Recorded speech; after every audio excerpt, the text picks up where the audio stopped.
Primero me pareció una idea súper innovadora para Radatili, para el sur, así que me pareció piola en ese sentido, algo nuevo, algo diferente.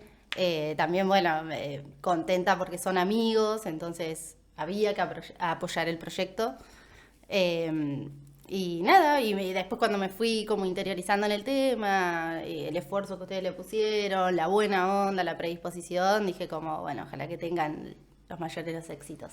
Bueno, esto se va a estar bastante enfocado en la psicología, así que vamos a arrancar con una preguntita Venga. de ¿dónde estudiaste psicología? Estudié psicología en Capital Federal, en la Universidad de Belgrano. Ahí hice toda mi carrera, toda mi formación. ¿Y cuándo te diste cuenta que era la carrera que vos ibas a afrontar? En el secundario. En el secundario creo que fui una de las primeras, me acuerdo que fui una de las primeras en el aula que sabía que quería estudiar eso. La tuve a la materia en el secu, la tuve y dije, me encantó, es por acá. ¿Hubo un clic que te hizo decir, che, va a ser la carrera que voy a cursar, a afrontar? Eh, Mirá, en principio a mí me pasaba mucho que dentro de lo que era el grupo de amigas o de amigos, de compañeros, incluso en mi familia, me gustaba mucho escuchar al otro, tratar de dar como consejos, muy a lo torpe igual, ¿no? Tenía 15, 16 años, pero me gustaba, siempre tenía la predisposición de escuchar. Después cuando tuve la materia dije como, ah, qué bueno, o sea, me puedo formar en esto. Y ahí empecé como a interiorizarme, a buscar información y bueno, terminando el colegio, antes de terminar el colegio, le dije a mi vieja, esto es lo que voy a estudiar, Claro, esto es lo mío. totalmente decidida. Sí, re decidida, sí, ¿Y, sí, sí. y qué es para vos la psicología? Eh, Porque o sea, lo que poco leí, psico es mente y sí, logía el estudio, o sea, el estudio de la mente sería. Que exactamente. es algo Que antes muy se llamaba como el amplio. estudio del alma. Después, bueno, vinieron las herramientas, Claro, las técnicas y sí, todo se enfocó muy en la mente. claro, Para mí la psicología, la psicoterapia, lo que yo practico, la terapia en sí misma, es una herramienta que puede salvar. O sea, lo defino así, creo que puede salvar. eh, no me veo haciendo otra cosa. eh, y no solo que puede salvar, entre comillas, ¿no? Porque, digamos, vos te dispones a dar un montón de herramientas y es el otro el que toma esas herramientas o no. También a mí me ayudó mucho a conocerme a mí, a formarme a mí, te abre muchísimo la cabeza y en consecuencia el corazón, porque para mí yo lo vivo así. Eh, pero creo que es una herramienta fundamental y que gracias a Dios ahora en la actualidad muchos hacen uso de la claro. psicología, de la terapia. Y o sea, es una herramienta, por lo que creo yo, o tengo entendido un poco, es como una herramienta que te ayuda a conocerte a uno, ¿no? Sí. O que para conocerte, para la relación que vas a tener con tus personas que tenés al lado, un poco eso. Sí, tal cual. Yo siempre digo que no tenés que tener un problema específico o un padecer específico para decir, bueno, empiezo terapia.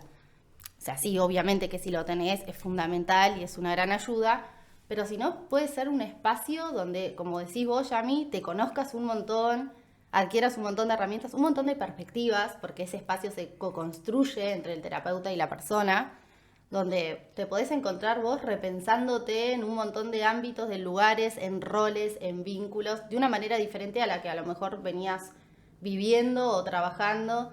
Y sí, es un autoconocimiento enorme, sí. Y haces tipo psicología todos los días de tu vida, o sea, con tus amigos, inconscientemente, digo.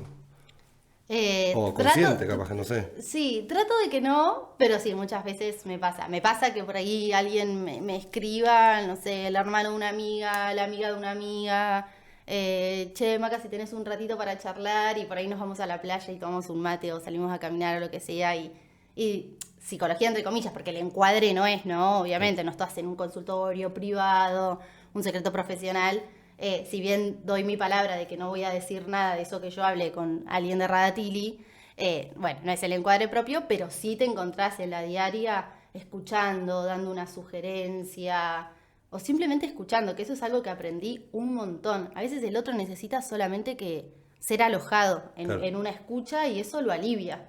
Y sí, me repasa en el día a día. ¿Y Mal. crees que por el tener el título ese de psicóloga, porque, qué sé yo, o sea, a mí me pasa que nunca fui psicólogo, nunca hice psicoanálisis, nada, pero sé que con diferentes amigos sé que puedo charlar y sé que me van a escuchar y capaz no tienen el título de psicólogo o de psicóloga y como que sé que puedo ir y charlarlo con ellos, que me van a escuchar, no me van a juzgar y que me van a entender y me van a recomendar o dar los mejores consejos para uno. Ujú. Sí, es que muchas veces pasa eso con la amistad también. Claro. Sí, amistad o familia, depende.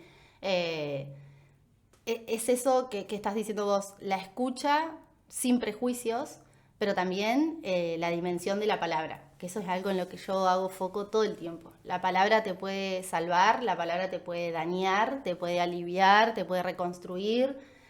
Para mí no hay nada más importante en el día a día, seas o no psicólogo o psicóloga, siempre la dimensión de la palabra tiene que ver con el cuidado del otro. Entonces, por ahí un amigo que no sea psicólogo te puede salvar de un Claro. momento, aliviarte un montón.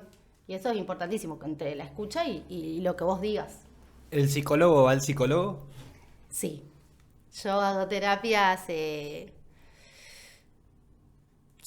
Ay, déjame pensar, pero 7 años con la misma personita, que la amo. Que la voy a nombrar Jessica porque la amo, Claro. porque hace años que estoy con ella y para mí fue siempre un pilar importantísimo. Sí, siempre. ¿Es de Y, acá? y aparte es uno de los entrenamientos que uno como terapeuta tiene que tener, ¿no? Un lugar donde, un espacio de terapia propio. ¿Ella es de acá? No, es de Buenos Aires. ¿Y lo haces todo virtual? Sí, ahora sí. Cuando viví en Capital, que fue donde la conocí, era presencial y después continuamos con la virtualidad, que fue cuando me volví a vivir acá, fue probar a ver si funcionaba. Y sí, la verdad que sí, porque cuando la alianza terapéutica está súper formada entre la confianza, el conocerse, la empatía, esto que decía Yami de libres de prejuicios, se puede presencial como virtual, si te sentís cómoda. Ya en lo profesional, trabajando y demás, ¿te pasó que te encontraste con una cajita de sorpresas? Sí, pacientes, me Paciente. decís. Sí, sí. Yo estoy muy abocada a temas específicos en mi práctica profesional, que tiene que ver con los trastornos de conducta alimentaria, la violencia de género, sí, y todo tipo de violencias en realidad dentro de lo que es la violencia de género, y por ahí la ansiedad, bastante enfocada en eso. Y por ahí sí, me ha tocado pacientes que le hayan agarrado un brote en primera o segunda consulta, que se llaman las entrevistas de exploración, que hayan tenido un brote psicótico, por ejemplo, en el consultorio. Y fue terrible para mí. Es difícil de llevar. ¿Qué sería un brote psicótico? Un brote psicótico es como si vos te desconectaras un poco de la realidad y ves o podés escuchar, depende del sentido, algo que no está en realidad, ¿no? Tu criterio de realidad está alteradísimo. El típico ejemplo es cuando ven algo en la pared, pero no necesariamente es así, Claro. ¿no? Algo que los asusta y que creen que lo están viendo. Entonces, tiene que ver la psicosis, tiene que ver con eso. Tu criterio de realidad súper alterado.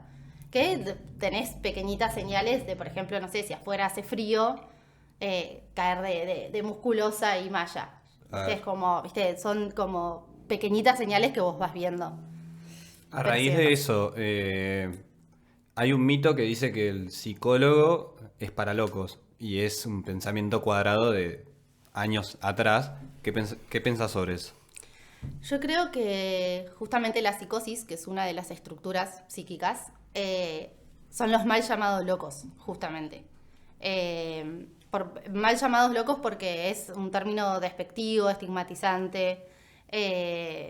Pero bueno, claramente que no coincido con, que creo que ningún terapeuta hoy en día va a coincidir con eso, ¿no? Alguien que está pasando por un duelo, por una ruptura, por una muerte, o sea, duelo por alguna de esas causas, por ansiedades, por depresión, por lo que sea, no son psicóticos, no se los debería llamar locos y necesitan de ese espacio de terapia o de un psicólogo o psicóloga.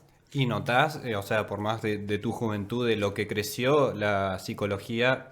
Porque yo te lo llevo a esta pregunta de una persona tal vez de 40 años, capaz hoy sigue pensando eso. Porque yo creo que evolucionó tanto y tan rápido que hoy en día es normal ir al psicólogo. Y se viene arrastrando, o por lo menos se viene dejando, de ese pensamiento cuadrado de que es para locos. Sí, tal cual. Ese pensamiento cuadrado que vos mencionás es la desinformación que hay.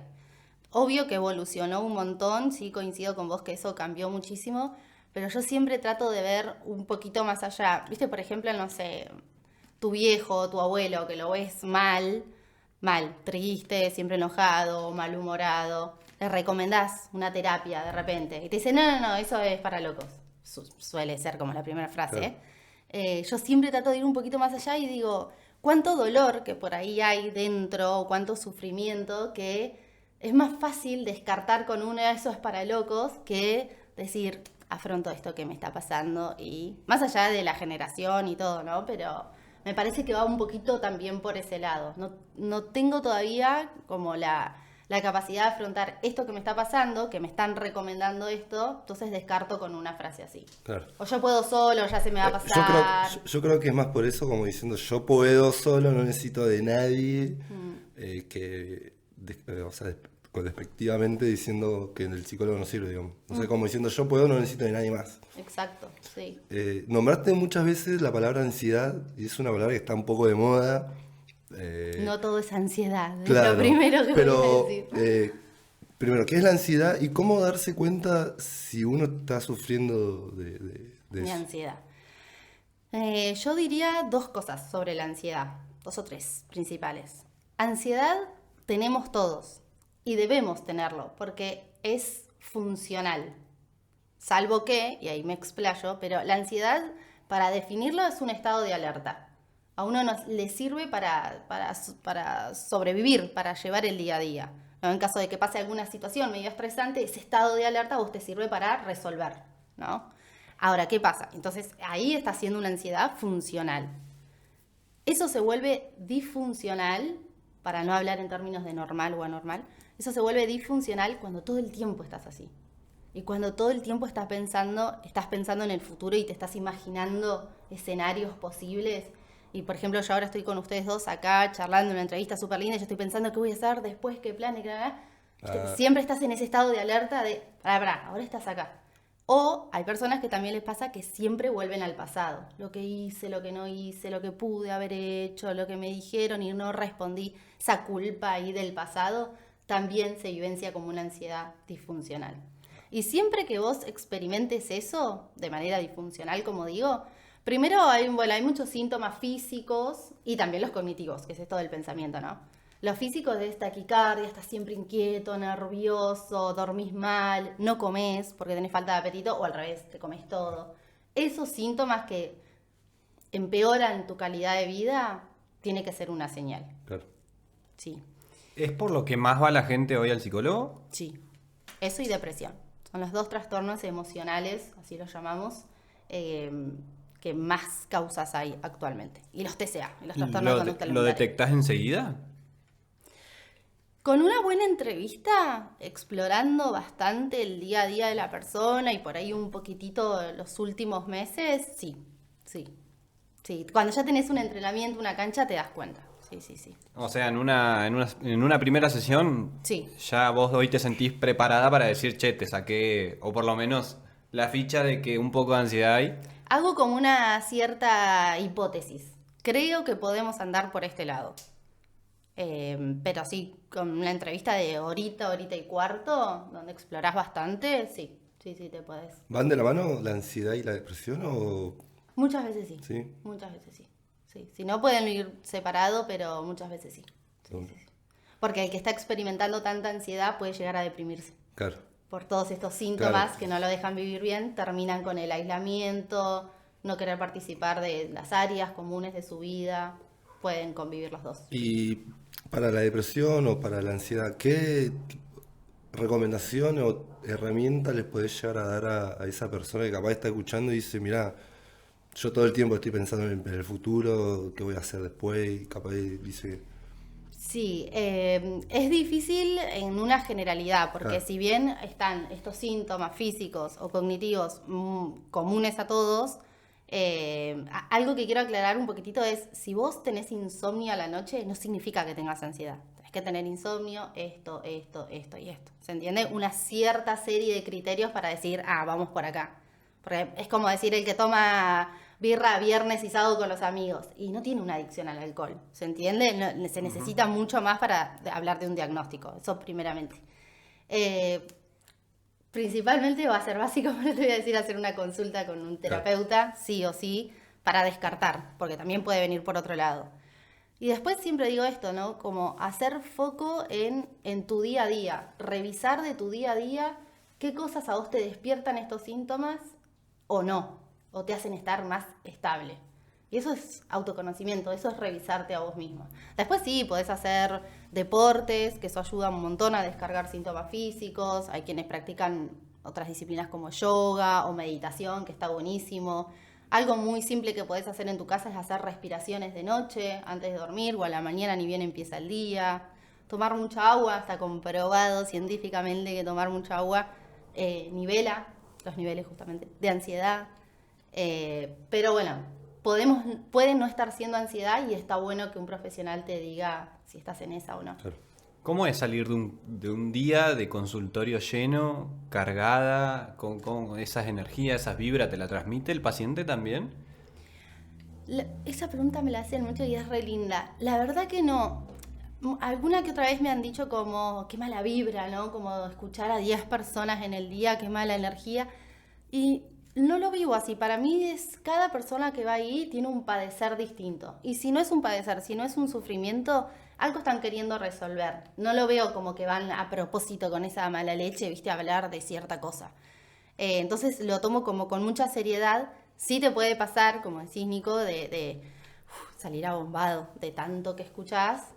Pero yo, como le decía recién a ustedes, yo busco mi día a día qué me hace bien a mí. Un rato en la playa, ir al gimnasio, antes hacía pileta. Voy buscando algo que me desconecte y como, bueno, cerré el consultorio, abrí la vida privada. Y siempre tiene que haber algo de satisfacción y de paz en eso que haga, todos los días. No espero a que llegue el fin de semana para distraerme del lunes a viernes. ¿Algún paciente te hizo llorar no por maldad, sino por su situación? Sí. En el momento por ahí se me han llenado los ojos de lágrimas, pero haces una fuerza impresionante. Y después cuando cierra la puerta y se va, sí, una lloradita y a seguir con el que sigue. Sí, porque hay historias, quizás en el consultorio sí, me han tocado historias fuertes, pero en la fundación donde trabajo, una fundación social, en uno de los barrios quizás más carenciados de Comodoro, son historias muy tristes, muy complejas, de mucho sufrimiento y sí, ahí sí he llorado un poquito. Y siendo la persona que ayuda, que está ahí, que es la referencia, voy, te cuento, y encima se me larga a llorar, es como que también se me puede venir el Sí, mundo obvio, abajo. aparte tenés que ser profesional. O sea, tu fuerza ahí está totalmente clara de que vos no podés caer, por así decirlo. Exacto. Está bueno por ahí mostrarte sensible, ¿no? Como que ayuda a cierta empatía, cierta cercanía. El otro es como, me está escuchando, lo está sintiendo, está bueno, pero vos no tenés que perder tu eje, tu centralidad. Vos sos la que va a dar las herramientas, la escucha objetiva. No me puedo parar y darle un abrazo al paciente. A veces cuando se van sí les doy un abrazo, pero en el momento no. No, obvio, tenés que ser lo más objetivo posible. Por eso también hacemos terapia, los psicólogos, justamente por estos casos. Claro. Bien, y me quedé un poquito. Te seguí porque que es bien lo que trabajás con los chicos, bien dónde es, dónde lo hacen. ¿En la fundación? Sí, eso. No, trabajo más que nada con las mamás de estos chicos. Es una fundación, se llama Juntos por un Corazoncito Feliz, que trabaja con todas familias del Estela Maris. A mí cuando me convocan es para acompañar, para atender a las mujeres de ahí, víctimas de violencia de género, y por ahí de otras situaciones como adicciones, trabajo codo a codo con un trabajador social, así que acompaño a ellas. Ahora de a poquitito empecé a atender a algunos hijos adolescentes, pero bueno, también hay un taller para adolescentes para acompañarlos a ellos, sí. Es un trabajo muy lindo el que se hace ahí en la fundación, muy a pulmón también. Qué bueno. Sí, es muy lindo y se necesita mucho también. Che, bueno, cambiando un poco de tema y de la psicología, vos Dígame. naciste y criada acá en Comodoro. criada en Comodoro, por varios barrios de Comodoro. En el 3, en Las Torres, kilómetro 8, después, bueno, mis años en Capital y ahora acá en Radley. O sea, anduviste botando de acá para allá. Por en todos Comodoro. lados. ¿Y a qué cole fuiste? ¿Primaria, secundaria? Hice todo mi pasaje primaria y secundaria en el María Auxiliadora, más conocido como Lima. Siempre fui ahí, fue un colegio que mi vieja siempre pensó para mí. De hecho, me anotó cuando tenía 3 años, imagínate. Y fue re linda la experiencia en el colegio, re linda. Y sí, después, bueno, mudándome de barrio en barrio, pero siempre en la misma escuela. Claro. Sí. Y ahí vos empezaste viviendo en kilómetro 3. Creo que de más chiquita, mis recuerdos empiezan en kilómetro 3. En kilómetro De más chiquita creo que viví en el Pueyrredón o Roca, Claro, pero ya no me ya acuerdo. muy O sea, chiquitito. tendría 2, 3 años, ya no me acuerdo. Mis recuerdos arrancan en el 3, sí, a los 4, 5 años, 5 años, más o menos. En kilómetro 3, que tengo re lindo recuerdo, porque en esa casa vivía con mi mamá, mi papá, mi hermano más chico y mi hermano más grande, que es hijo de mi papá, pero no hijo de mi mamá. Sin embargo, él vivió con nosotros, los criamos nosotros, los 5. Vivimos ahí unos 4 o 5 años. Muchos amigos me dio el 3 también. Y es un recuerdo lindo porque es la última casa que compartí con mi papá. Mi papá fallece en el 2000. Y después, a partir de su muerte, nos mudamos a Las Torres. Pero siempre voy a tener el mejor recuerdo de kilómetro Claro. 3 por esa casa, con él. Sí. Qué bueno. Y ahí te mudaste a Las Torres, me dijiste. Me mudé a Las Torres. No fue muy lindo mudarme a Las Torres porque yo quería vivir en esa casa que había compartido con mi papá. Sentía que algo se perdía si yo me mudaba de ahí. Fue muy movilizante. Mi viejo fallece por suicidio. Y necesitábamos mudarnos de esa casa porque era una casa que se alquilaba y el departamento era de mi mamá. Entonces, bueno, por cuestiones económicas, una vez que fallece mi papá se complicó un poco la cosa. Necesitábamos irnos sí o sí a un lugar donde no alquiláramos. Así que nos mudamos a Las Torres. Las Torres no es mi mejor recuerdo, ese departamento. Si bien también me dio muchos amigos, no es mi mejor recuerdo porque, bueno, al vivir con mi mamá y mi hermano más chico, mi hermano más grande se fue a vivir con su mamá. Mi mamá forma pareja, una nueva pareja, y se viene a vivir con nosotros. Una pareja que en principio yo era como media distante, no sé, no sé, extrañaba mucho a mi papá, estaba haciendo un duelo, pero para mi hermano más chico, yo tenía 8 y mi hermano tenía 6. Él estaba contento, era tipo, el nuevo papá. Y mi mamá también estaba muy contenta. Y cuando se pone en pareja y se va a vivir con nosotros, bueno, lamentablemente pasé una serie de abusos sexuales con él. Así que la estadía ahí en Las Torres la recuerdo como, bueno, fea, un mal recuerdo mío. Así que de ahí no nos mudamos por eso, porque yo lo conté unos años después. Nos mudamos a kilómetro 8, también los 4. ¿Qué se siente hoy en día haber sido una víctima de un abuso? Bueno, esa es una re linda pregunta porque muchas veces me han dicho que cuando lo cuento o lo menciono al pasar, siempre me han dicho como que me arruinaron la vida, ¿viste? Como que alguien que vive algo así tiene la vida arruinada. Es una frase muy típica que se dice, no desde la mala intención, sino yo creo que desde empatizar con algo tan traumático como, no, te arruinaron la vida, ¿viste? Es lo primero que dicen. Y, a ver, si bien es un hecho que ojalá no lo hubiese vivido, no siento que me haya arruinado la vida. Y creo que a ninguna víctima, haciendo un trabajo personal, se le arruina la vida. No te determina un acontecimiento así. Creo que se sale adelante de eso. Sí fue muy difícil porque me lo callé 3, 4 años más o menos, porque no sabía cómo decirlo, me daba mucha vergüenza hablar de estar desnuda o de que me hayan sometido a algo así. También esto que les decía antes, mi hermano estaba contento con él, no se imaginaría algo así, mi mamá menos. Entonces era como muchas variables que me llevaban a no poder decirlo. Eh, Hasta que bueno, un día me animé y otro poco fue que no aguanté más, ¿viste? Era como que el cuerpo ya no aguantaba más guardarse eso. Y una vez que lo dije, pude como resignificarlo, salir adelante, como trabajarlo mucho y poder salir de eso. ¿Cómo fue que salió a la luz? Lo conté en la escuela. Lo conté en la escuela. El María Auxiliadora de Lima es una escuela religiosa y justo ese año, catequesis, la materia, no sé por qué empezaron a hablar como de ciertos temas relacionados a la ESI, a la educación sexual integral, muy por arriba, pero se estaba hablando de este tema en el aula. Yo me empecé a sentir mal, muy mal.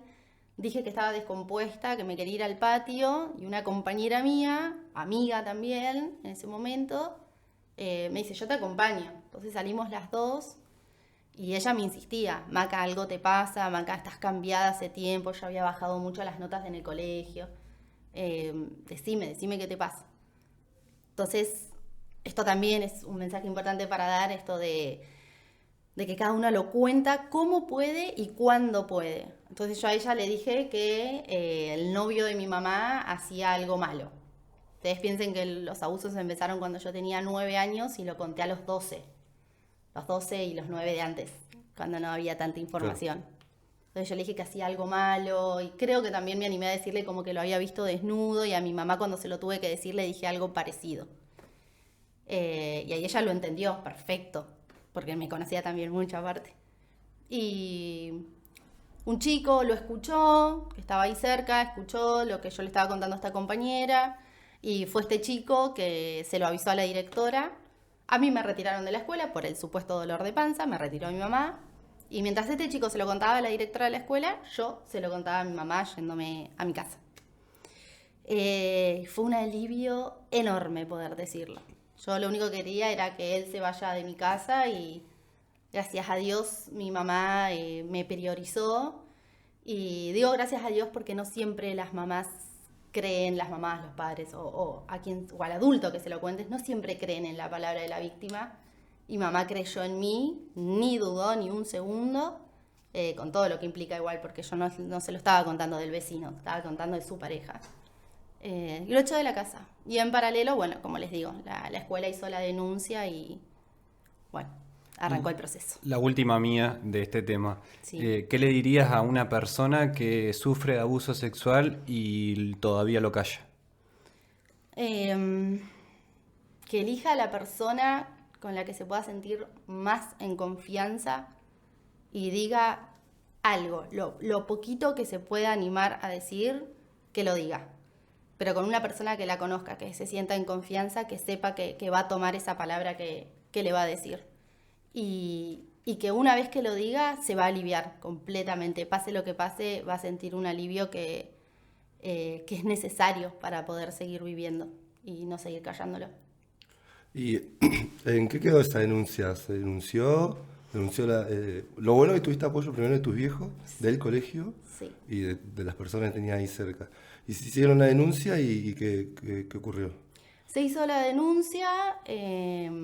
Primeramente mi mamá lo echa de mi casa, como les contaba. Él se fue, primero intentando negar lo que yo había contado. Él se fue, no te sé decir con exactitud a dónde. Me enteré a las semanas que se había ido a Buenos Aires, como huyendo de la situación. Y ahí arrancó todas las etapas de un proceso judicial. Entrevista, cámara Gesell, pericias. Se entrevistaron mucho al entorno de él, compañeros de trabajo. Hubieron ciertos testimonios que ayudaron, avalaban un poco lo que yo decía. Lo que más me ayudó a mí también fue todo lo que tiene que ver con las pericias ginecológicas. Bueno, todo daba como a mi favor. Lo encuentran a él, tuve una fiscal que me ayudó muchísimo. Me ayudó muchísimo. Hizo su trabajo, pero bueno, no siempre se encuentran fiscales que trabajen así, tan a pecho. Esta fiscal sí, que se llama Liliana Ferrari, que ya está retirada, pero bueno, la amamos mucho y estamos muy agradecidos. Y ella mandó a la Policía Federal a traerlo de Buenos Aires. El abogado también de él medio como que pedía que se entregue, ya no me acuerdo bien, pero bueno, él también escribe una carta reconociendo lo que hizo, pidiendo perdón también, pero sobre todo deja escrito que reconocía lo que hizo. Y bueno, y creo que esa carta y todo lo que pasó anteriormente ayudó a que fuera preso. Fue preso un par de años. Eran más, a lo mejor, de lo que les había dado, pero bueno, con esta cuestión de la justicia de acá, que si tenés buena conducta, te van reduciendo la pena. Pero bueno, fue preso. ¿Y te lo has cruzado en la calle algún día o algo? Sí, sí. Varias veces me lo crucé. Sí, es un momento incómodo, pero sí, yo diría que esa es la palabra. Es un momento incómodo, con cierto nerviosismo, pero nunca se me volvió a acercar ni a mí ni a mi familia. Y no es algo que yo quede fijada en ese momento, ni me genere algún tipo de ansiedad, ni nada. Es como, lo tengo muy trabajado, por suerte. Pero sí, me lo crucé. Bueno, que esa tiene la parte fea de cuando Claro. vuelven a estar en libertad. Y, Sobre todo por el peligro, ¿no? Claro, También, de lo sí, que sí. implica que alguien así esté libre. y esa sanación, ¿se llega a perdonar lo que te hizo? ¿O nada, no sé, Sí, entiendo la pregunta. Yo siempre respondo esto. Para mí pedir perdón tiene que ver con un arrepentimiento. En el caso de él, el perdón fue una estrategia para no ir preso, justamente.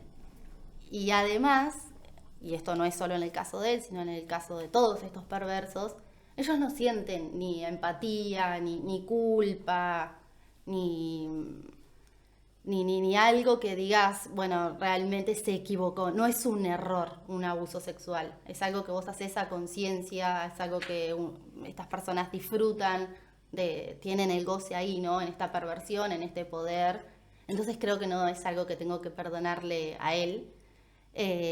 Sí, no sé si es perdonar la situación, pero sí trabajar esa situación. Muchas veces me sentí culpable por habérmelo callado mucho tiempo, creyendo que cuidaba a mi familia y a lo mejor capaz que no, que los estaba poniendo en peligro sin saber. Pero sí trabajé la situación y dije, cuando arranco la adolescencia, dije, yo tengo que hacer algo con esto que a mí me pasó. Personalmente y también ayudar a los demás a los que están pasando por esto. Por eso también es que elijo trabajar en estas temáticas un poco. Además de formarme, ¿no? Obviamente no es solo por una cuestión de que lo viví personalmente y ya puedo ayudar, ¿no? Uno se tiene que formar, pero creo que esa es mi manera de perdonar todo eso que la vida quiso que viva. claro. Sí. No, nada, gracias por contar esto, por abrirte. No debe ser fácil hablar de todo esto, pero sé que alguien lo va a escuchar y seguramente alguna persona, alguna chica le va a ayudar a dar ese paso de contarlo. Así que nada, gracias, Maki, posta. No, gracias a ustedes por el respeto y el cuidado también con el que se toman el tema. Y creo que eso es lo más importante cuando pocas veces hablo del tema o pocas veces lo hablé en mi Instagram, porque no me gusta como ser autorreferencial. Acá sí, bueno, porque bueno, me estoy dando a conocer con ustedes. Pero creo que el mensaje más importante es ese, que siempre se puede pedir ayuda, que siempre hay algo para hacer, siempre se puede ayudar. Y que no estamos solas también. Una vez cuando yo lo cuento y pasa todo este proceso, un montón de chicas, un montón de personas, incluso mujeres grandes, me han dicho, a mí también me pasó. No es algo que se ve en la peli o en Buenos Aires, que es la ciudad grande donde pasan todas las cosas, pasa en todos lados. Las mejores, siempre digo esto, en las mejores y peores familias. Y no siempre es el profesor de educación física o el vecino. También puede pasar adentro de la casa y hay que estar atento a esas señales. Si el nene no come, si al nene le va mal en la escuela, o la nena le va mal en la escuela, si está retraído, si está todo el tiempo enojado, son señales que hay que tener en cuenta. Le agradeces un poco a la psicología porque te ayudó a canalizarlo de otra manera, porque, a ver, si eras abogada, ¿Sentís que lo ibas a poder asimilar, canalizar igual? ¿O decís gracias por haber estudiado psicología? Eh, Ay, no sé. Es que nunca me imaginé con otra carrera o no. Yo creo que sí, que me ayudó muchísimo. De hecho, durante la adolescencia, que no había empezado la carrera, yo buscaba información todo el tiempo. Estaba tratando de entender por qué pasó esto, por qué hacen esto que hacen. O incluso la muerte de mi papá, el suicidio. ¿Qué es el suicidio? ¿Por qué las personas se suicidan? Busqué información todo el tiempo. Y después cuando entré en la carrera, como decís vos, fue la teoría de todo eso, la teoría, la formalidad y yo, por mi manera de ser, siempre estoy buscando como entender el porqué de las cosas. Así que sí, me ayudó un montón y no me veía que otra cosa me pudiera ayudar. En eso de buscando el porqué y demás, ¿te respaldaste en algún psicólogo reconocido en base a sus libros y demás? Em, Creo que no. Yo leía mucho, viste, papers, investigaciones de acá o de afuera, donde se hicieran como, es justamente esto, investigaciones, estudios de casos, comparaciones, la mente humana, pero siempre desde esto, desde líneas de, sí, de investigación o de psicología, pero no sé si tengo alguien puntual que me haya ayudado. Sí, después capaz en otros temas, sí. Tengo por ahí como libritos o autores que me han ayudado con algunas situaciones. ¿Te gustaría recomendarlos? Sí, pero me voy a fijar. Dale. Igual es una recomendación un poco amplia la que tengo acá, porque no anoté solo que algo que me haya ayudado a mí, sino libros que dan como distintos mensajes. Uno es Esto también pasará, de Milena Busquets. Ese es un libro que trata, brevemente digo algo, es un libro que trata de el duelo a partir de la muerte de un familiar. Así que ese es un muy buen libro que acompaña mucho. Esto también pasará. Después hay un libro que también me gusta, Amor líquido, de Bauman, que habla sobre vínculos, que eso también me parece como importante, más sobre todo cómo están los vínculos hoy en día. Otro libro es Esperándolo a Tito, que es un libro de cuentos de fútbol de Sacheri, pero que no es puramente de fútbol, o sea, sí, la mayoría de los casos, sino con una mirada más emocional, de barrio, de códigos, de familia. Y los últimos dos, Feminismo para principiantes, de Nuria Varela, para quienes se quieran como meter en el tema del feminismo, las luchas, la conquista, por qué no es estar en contra de hombres, sino que es mucho más amplio. Feminismo para principiantes de Nuria Varela, está buenísimo. Y el último, Carnaval toda la vida, de la sexóloga Cecilia C., que habla sobre sexualidad libre y cuidada, que también es un librazo. Esos 5 me gustaría recomendar porque ayudan un montón. Dan información, los libros es eso, es información y lo importante es el uso que hagamos de esa información. Así que creo que pueden servir un montón. ¿Te gusta leer así? Me encanta. ¿Sí? Sí. Es sí. como ir a la playita, sentarte, desconectar o conectarte con el libro que estás leyendo. Exactamente, sí. Es un poco como de paz. También es esto que digo, ¿viste? Como hacer uso de esa información y te pensás en tus vivencias personales, en tus vínculos. Relaja. Es re lindo. Fuera, lejos de las pantallas un poco. Sí, totalmente, un poco de olor a libro, es lindo. Mal. ¿Hay algún libro que te recuerda a tu padre? Libro no, porque la verdad que mi papá era todo lo contrario a la lectura. Sí, escucho una música de cuarteto, mi papá era cordobés, escucho a Rodrigo o a La Mona y eso es mi papá, y mi papá era como muy alegre, muy divertido, muy de la joda. Entonces, por ejemplo, sí, un libro no, pero si escucho algo de cuarteto me recuerda a él. Ver a River, no soy muy fanática, la verdad es que no te voy a decir que miro todos los partidos de River, pero cada tanto cuando quiero estar como conectada con él, me gusta chusmear a River porque era muy, muy fanático. Y después saqué una cierta habilidad de él, que es el arco, atajar. Cuando me invitan a un partido, mi papá era arquero de Huracán, era muy bueno como arquero, y creo que saqué esa habilidad de él, porque cuando me invitan a jugar al fútbol es solo para que vaya al arco. Y esos son como los momentos o las situaciones donde estoy conectada con él, que creo que desde el día de su muerte siempre estuve muy conectada con él. Tuviste el hecho totalmente fuerte que acabamos de relatar y también hiciste énfasis en lo que es perder un padre y de la manera en cómo sucedió. ¿Cómo repercutió en vos esa situación? Sí, yo siempre digo esto, al principio no entendés nada, porque alguien se querría matar. A eso le sumás que era tu papá, y tan chiquita aparte yo, era como difícil de entender. Eh, brevemente, mi papá se despide de mi hermano y de mí una mañana. La típica frase, me voy a comprar puchos y vuelvo. Literalmente él dijo esa frase. Pero se estaba despidiendo de una forma muy emocional para ir a comprarse cigarrillos y volver. Con lo cual yo salí de la cama rápido a mirar por la ventana y dije, acá hay toda una situación rara. Él se despedía de la chica que me cuidaba, a mí y a mi hermano. Dije, como acá algo está pasando. La chica que me cuida me pide que me cambie, que me iba al colegio, que por favor. Bueno, estuve esa tarde en la escuela, muy incómoda. Cuando vuelvo de la escuela, yo me acuerdo que no sé si se lo dije a mi hermano o al chofer de la tráfico escolar. Digo, algo pasó. Yo sentía que algo había pasado. Y cuando estamos llegando a la cuadra de mi casa, autos, muchos autos veo en mi casa. Yo dije, algo acá sucedió. Cuando me bajo, estaban mis abuelos, no estaba mi mamá llega a los 5 minutos y ella muy amorosamente, como es mi madre, nos agarró a mi hermano y a mí, nos dijo que mi papá había tenido un accidente y habían bajado 2 angelitos del cielo y se lo habían llevado al cielo. Y en ese momento fue, dije, ¿qué pasó? No, fue un momento en ese momento fueron 10 segundos, 15 segundos, que para mí fueron 15 minutos donde yo me quedé helada.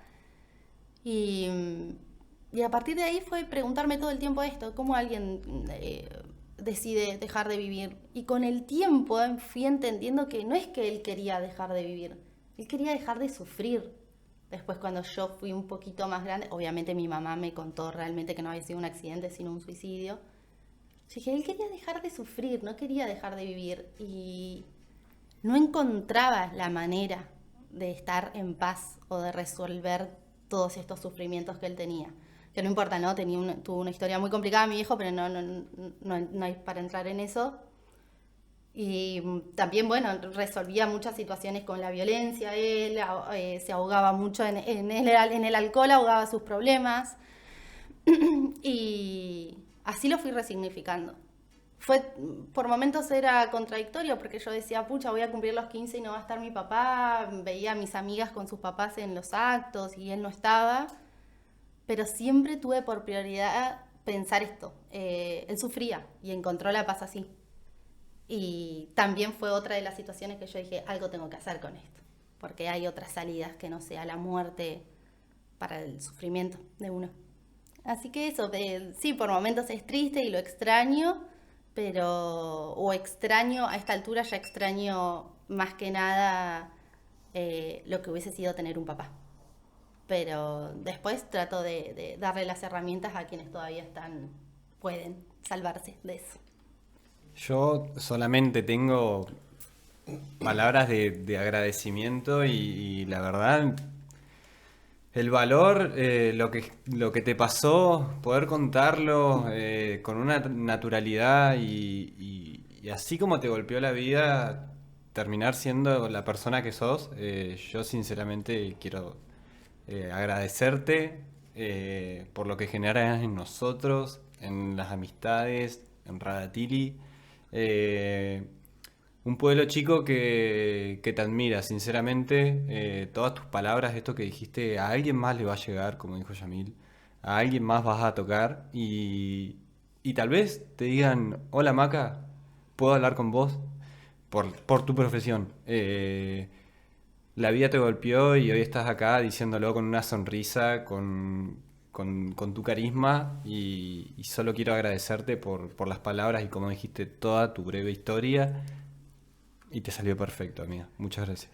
Bueno, chicos, gracias a ustedes. Me sentí súper cómoda y como les dije en un momento, no solo era contar las situaciones o mi historia, lo que viví, sino también, o estos mensajitos que traté de dar sobre el suicidio, la prevención, estar atento al otro, o esto, no llamar a las víctimas de abuso, esto como vida arruinada, sino también reivindicar la vida. Se puede siempre salir adelante, con ayuda siempre se puede salir adelante y elegir, construir la vida que queremos tener y no quedar determinados con hechos que no hubiésemos elegido que nos pasen. Así que, bueno, intento transmitir eso, trabajo para eso, siempre estoy disponible para quien necesite una escucha o algo, y estoy muy agradecida con ustedes. Vamos a agregar un poquito que Maca va a tener la columna en ese programa. Uy, sí. Eso sí. Ya lo hicimos medio público en las redes, pero vas a tener tu lugar, va a venir a hablar temas específicos, temas que esta palabra es tuya, interpelan en el día a día. Sí. Así que Maca, vas a tener tu espacio, si querés decirle algo a la gente, invitarla, es todo tuyo el micrófono. Sí, la verdad, bueno, estoy recontra agradecida, me entusiasma y me divierte que que tenga una columna, pero bueno, la vamos a hacer entre los tres. Al Psicoclub, como llamo yo, a la gente en mi Instagram, lo que me quieran aportar a mí o a Menéndez, por el Instagram de Menéndez, ideas, temas, que no sea algo así grande como hablemos de ansiedad, cositas del día a día que nos interpelen a todos y a todas, los vamos a traer acá sobre la mesa. Siempre digo esto, dando un mensaje profundo, reflexivo, pero también con humor, descontracturando un poco, relajado, también se vive del humor, así que eso, invitarlos a toda la gente del Psicoclub, lo que quiera decirnos. Ya saben, están invitados a esta columna que va a ser, para mí va a ser la estrella de Menéndez. Uy, y te lo digo siempre que te veo. Yo agradecerte, yo estoy para seguir hablando un rato más, pero bueno. No queremos aburrir, aparte nos hagamos esperar. Lo bueno se hace esperar. Sí. Así que nada, gracias Maca, gracias Lobo, y que se vengan cositas lindas. Que se vengan cositas entonces, gracias a ustedes.